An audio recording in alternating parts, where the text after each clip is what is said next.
पुरानी हवेली। कहानी की शुरुआत एक युवा जोड़े राजा और रीता के रात में घने जंगल से गुजरते हुए होती है। थके हुए और नींद में उन्होंने रात रुकने का फैसला किया और पास में एक हवेली ढूंढी। वे हवेली के बाहरी इलाके में सो जाते हैं। आधी रात के आसपास पति को अचानक एक भयानक दहाड़ सुनाई देती है और वह जांच करने के लिए उठता है। तभी एक भयानक राक्षस उस पर हमला कर देता है। उसकी चीख सुनकर उसकी पत्नी जाग गई। वह उसे बचाने की कोशिश करती है लेकिन उसका हाथ ही कट जाता है। फिर पत्नी को भी राक्षस मार डालता है। एक बूढ़ा आदमी नरेंद्र थोड़ी देर से घटनास्थल पर आता है, लेकिन अंततः राक्षस को सूली से डराकर भूमिगत पिंजरे में फंसा देता है। फिर वह उसे भागने से रोकने के लिए कुंडी से क्रूस को जोड़ देता है। इसके बाद कहानी एक उद्योगपति ठाकुर कुमार पर केंद्रित हो जाती है, जो अपनी पत्नी सीमा और भतीजी अनीता के साथ बॉम्बे में रहता है। अपने माता पिता की मृत्यु के बाद से अनीता अपने चाचा के साथ रह रही है, जो उसके पिता की संपत्ति का कानूनी संरक्षक भी है। सीमा चाहती है कि अनीता अपने छोटे भाई विक्रम से शादी कर ले ताकि वे संपत्ति का दोहन कर सके, लेकिन अनीता को विक्रम पसंद नहीं है और वह सुनील नाम के एक फोटोग्राफर से प्यार करती है। शाही परिवार के वंशज श्री राणा बंबई में कुमार से मिलते हैं और उन्हें मुरुड क्षेत्र में एक पुरानी हवेली की तस्वीरें दिखाते हैं। तस्वीरें बेहद पसंद आने पर कुमार कहते हैं कि वह इसे खरीद लेंगे। श्री राणा का कहना है कि वह हवेली को बेचना चाहते हैं क्योंकि वह निसंतान है और उनका कोई उत्तराधिकारी नहीं है। कुमार का कहना है कि वास्तव में वह और सीमा निसंतान दंपति हैं। तभी अनीता प्रवेश करती है और कुमार अपनी भतीजी को मिस्टर राणा से मिलवाते हुए कहते हैं कि वे उसके लिए एक हवेली खरीद रहे हैं। लेनदेन के लिए अनीता को चेक पर हस्ताक्षर करने के लिए कहा गया। वह भरी जाने वाली राशि के बारे में पूछती है, लेकिन कुमार ने उसे बहुत प्यार से यह कहते हुए मना कर दिया कि वह सौदा तय होने के बाद यह आंकड़ा लिख देगा। श्री राणा आसपास के समुद्र तट, चट्टानी सैरगाहों और हवेली के चारों ओर एक बड़े जंगल जैसी शांत प्राकृतिक सुंदरता का वर्णन करते हैं। जब कुमार ने सीमा से पूछा तो उसने हवेली देखने के प्रस्ताव को ये कहते हुए अस्वीकार कर दिया कि अनीता उनकी सिटी जागीर में अकेली रह जाएगी। श्री राणा कहते हैं कि वह अपने नौकर से उनके आने से पहले हवेली को साफ करने के लिए कहेंगे। जब नौकर शंकर सफाई के लिए हवेली में प्रवेश करता है तो उसे डरावना माहौल महसूस होता है और जोर से दहाड़ सुनाई देती है। जब वह वहां से भागने की कोशिश करता है तो भूमिगत राक्षस द्वारा नियंत्रित बुरी ताकतें उसे बेरहमी से मार देती हैं। कुमार इमारत खरीदने के लिए श्री राणा के साथ हवेली का दौरा करते हैं। वे दोनों आधी रात के बाद वहां पहुंचते हैं। जब श्री राणा अपने नौकर को फर्श पर झाड़ू और बाल्टी पड़ी हुई देखते हैं तो वे उन्हें बुलाते हैं। वह कहता है कि वह बदमाश शराब से त्रस्त है और उसे अपने कब्जे में लेने का फैसला करता है। कुमार मुस्कुराते हुए कहते हैं कि चिंता छोड़ दो। उन्होंने श्री राणा को आश्वासन दिया कि वह हवेली की सफाई करवा देंगे। कुमार हवेली की सुंदरता की प्रशंसा कर रहे हैं और कहते हैं कि वह इसे एक सुंदर संग्रहालय में बदल देंगे। तभी श्री राणा को लोहे की मूर्ति द्वारा हवा में उठा लिया जाता है और गला दबाकर हत्या कर दी जाती है। कुमार डरकर चिल्लाता है और हवेली से बाहर भाग जाता है। बाहर निकलते समय वह शंकर के भयानक शव से टकराता है और उसे अपने ऊपर से फेंककर अपनी कार की ओर भागता है। लेकिन कुमार को अपनी कार में मिस्टर राणा का शव मिला।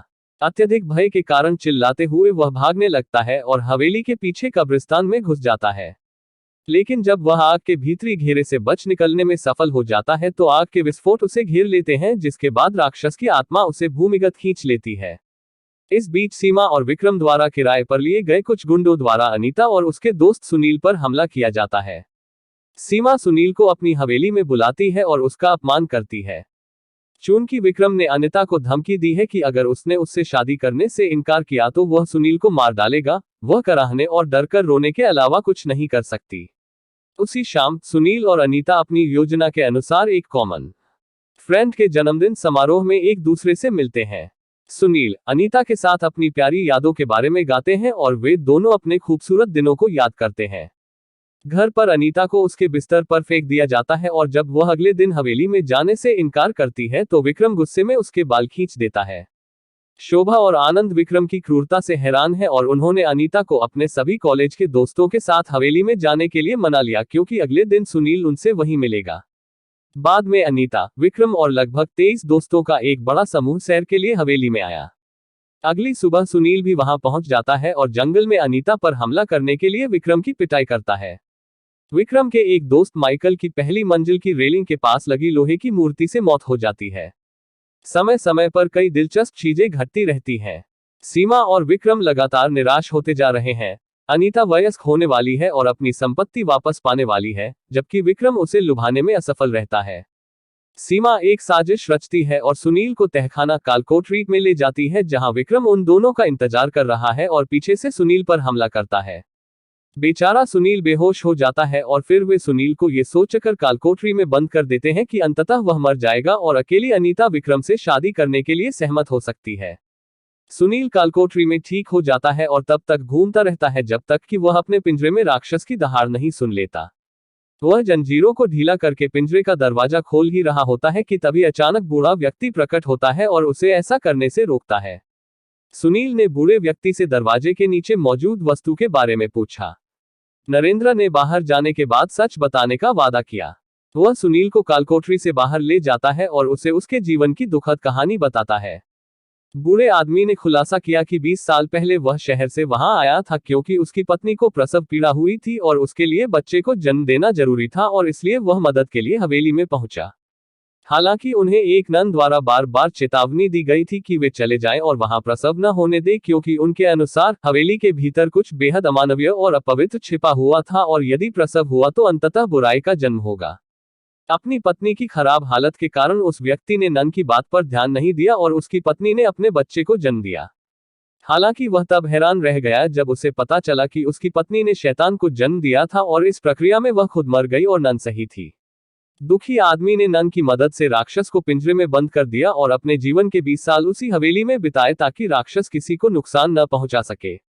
विक्रम खुद को जांचने के लिए कालकोठरी में वापस जाता है कि सुनील मर गया है या नहीं। वह राक्षस की बात सुनता है और अनजाने में उसे खुद को मारने के लिए छोड़ देता है।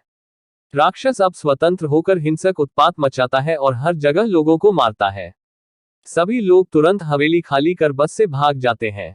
सीमा नासमझी से पीछे रह जाती है, दूसरे रास्ते से भागने की कोशिश करती है और वह राक्षस द्वारा पकड़ ली जाती है। उसका बलात्कार किया जाता है और उसे मार दिया जाता है।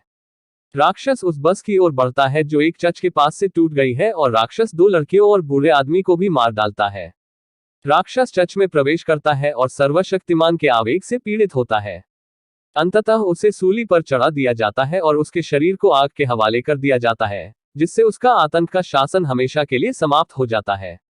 फिल्म सुनील और अनीता द्वारा चर्च में मोमबत्तियां जलाने और एक साथ नया जीवन शुरू करने के साथ समाप्त होती है।